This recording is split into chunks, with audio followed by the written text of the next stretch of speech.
So for this deep dive, we're going to cut through the noise and figure out what you actually need to know. We've got the highlights from like international summits and U.S. politics, and even some basic AI tips for anyone who's like totally new to this whole thing. Sound like we've got a lot to cover. We do. Okay, so first up, we've got the AI Action Summit that just happened in Paris.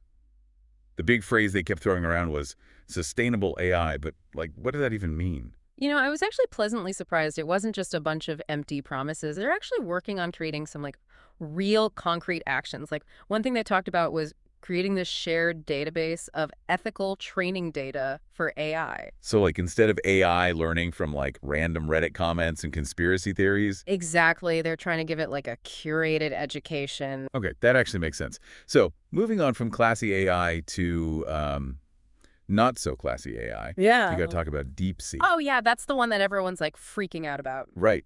It's supposedly so good that it's like scary.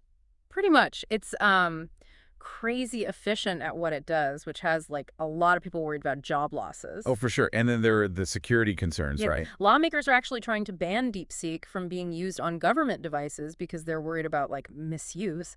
But here's a plot twist you might not have seen coming. Trump is actually a fan of the tech. Wait, seriously.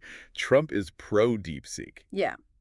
It's definitely not the political endorsement that anyone was expecting, but it like raises some really interesting questions about how we balance the potential of like really powerful AI with the very real risks that it poses. Okay, that's a good point. Yeah. And speaking of risks, we've got to talk about deepfakes. This isn't a new issue, but it's like definitely getting worse. Yeah, these AI-generated videos are getting so good that it's like almost impossible to tell them apart from real videos. And that's like terrifying, especially when you think about the potential for spreading misinformation, particularly during elections. Exactly. Senator Coons is actually calling for like new legislation to combat deepfakes. Oh, really? Yeah. And even OpenAI, which is like one of the leading AI research companies, has said they're seeing more and more bad actors using AI for election meddling. So basically, AI is about to make our political landscape even more chaotic. Awesome. Well, this is why those international standards they were talking about at the Paris Summit are like so important. We need global cooperation to like actually address these threats before things get like completely out of hand. Totally. Because, let's be real, the internet is already kind of a dumpster fire. True that. Okay, and speaking of dumpster fires, let's move on to some good old-fashioned big tech drama. What is going on with the DOJ going after Google? So the government is basically arguing that Google has way too much control over online search and advertising. Which, like, fair. But is this really the end of Google as we know it? Well, they're even considering forcing Google to like sell off parts of its business. Can you even imagine a world where Google isn't the like ultimate internet gatekeeper? Right. Like, that's, like, crazy to think about. It'd be like trying to imagine life without smartphones. I know, right? Okay, so last but not least, we got to talk about AI chips. What's the deal with the U.S. cracking down on those exports to China? So basically, it's this like high stakes game of technological competition.